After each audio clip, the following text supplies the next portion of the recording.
do what he likes, so long as he's happy." "Not at all," her old nurse reproved her. "I promised Mr Carey that he should not be spoiled." He was not spoiled. The admirable foster mother, brooking no interference with her system, improved him into a well behaved child, as well as the healthiest and most beautiful in all that countryside. It was a standing grievance at Redford that she would not allow him to be always on show there, subject to Mary's indulgence, and Deb's caprices, and the temptations of the housekeeper's storeroom. Only Mr Kelsey, who was his idol, was permitted to withdraw him from Mrs Kelsey's eye. The man used to take the child, with a toy whip in his little hand, on the saddle before him, and let him think he was guiding the steady horse and doing all the business of the station as well. The overseer confessed, in bad weather, when he had to ride alone, that he was lost without his little mate.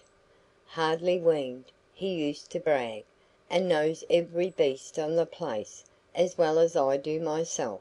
This was gross exaggeration, yet was the infant Harry a conspicuously forward child, with the makings of a man in him visible to all. His hearty woes and gee-ups carried as far as the overseer's gruff voice, and the picture of the jolly boy, with his rosy, joyous face, and his fair curls blowing in the wind, was one to kindle the admiration of all who saw it. The phrase continually on the lips of his adopted family and connections was, "Won't his father be surprised when he sees him?" They enjoyed, in anticipation, the grateful praises that would be heaped upon them then. But Guthrie Carey never saw his son again.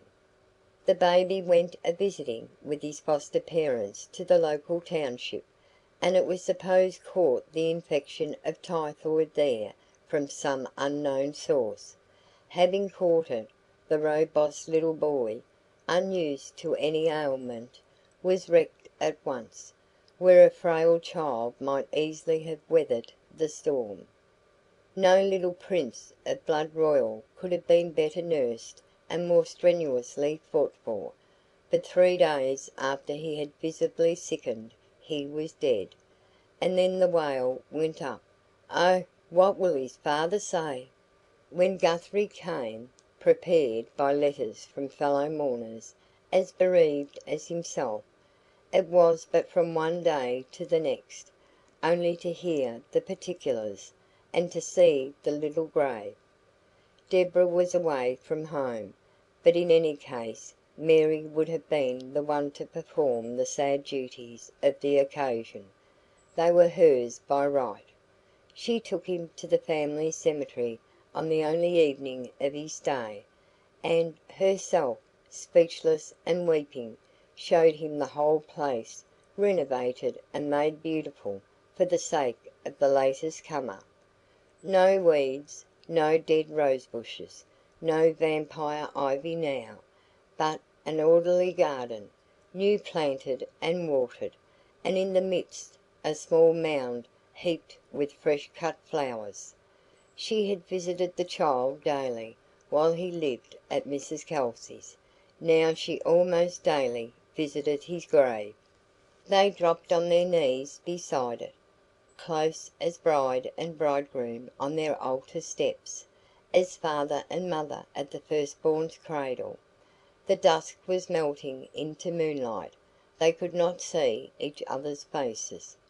When his big frame heaved with heavy sobs, she laid a timid hand, her beautiful hand, on his shoulder, and when he felt that sympathetic woman's touch, he turned suddenly and kissed her.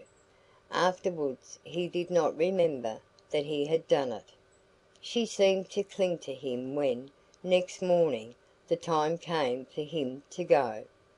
"You will come again?" she implored him, in a trembling whisper. "You will come here when you return next time?" "Oh, surely," he replied, whispering too, and to the full as deeply moved. But when he got away it was to other lands that he turned his eyes, in the search for new interests to occupy his lonely life.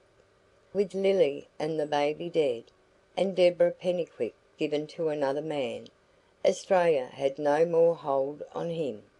His first letter to Redford notified that he had changed into another line, and that the name of his new ship was the Dovedale. She traded to the West Indies. He forgot to write again when, not very long afterwards, he went back to his old line, at the invitation of the company, as captain of the ship on which he had served as mate. Chapter 8.